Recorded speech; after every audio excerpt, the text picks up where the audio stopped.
what is the responsibility of the kind of editorial instinct within news to go, okay, there's all these things happening in the world all the time. Which ones are important enough for our viewers to know about?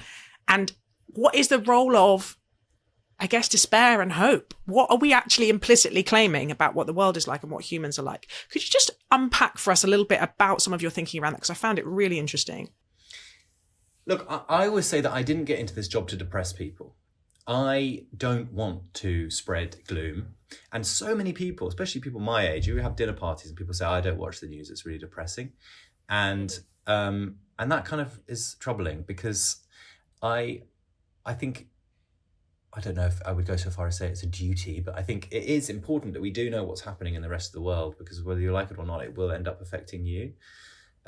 How we decide what a story is, there are so many different things that go into it. I mean, broadly speaking, it's, can we make this understandable for an American audience?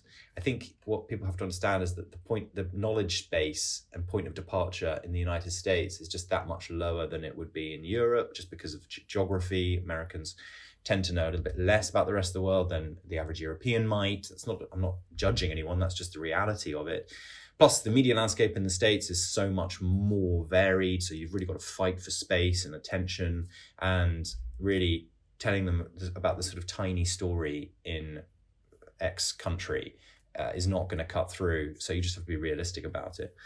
But for me, what guides me often, and what American television actually does really well, and I would argue better than it did when I was at the BBC, is provide people with a bit of hope, even for the most hopeless stories. You have to do that.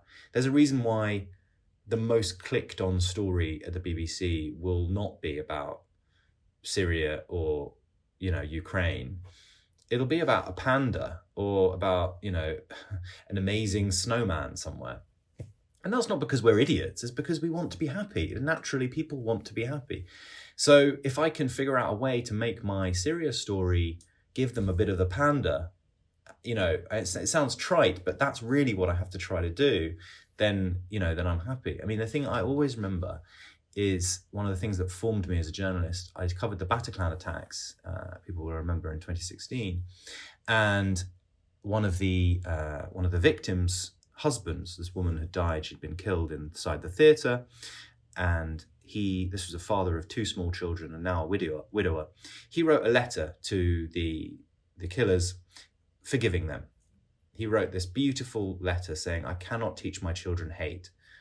I have to teach them forgiveness. And for that reason, I forgive you for what you did to my wife. I thought it was incredible that he'd written this.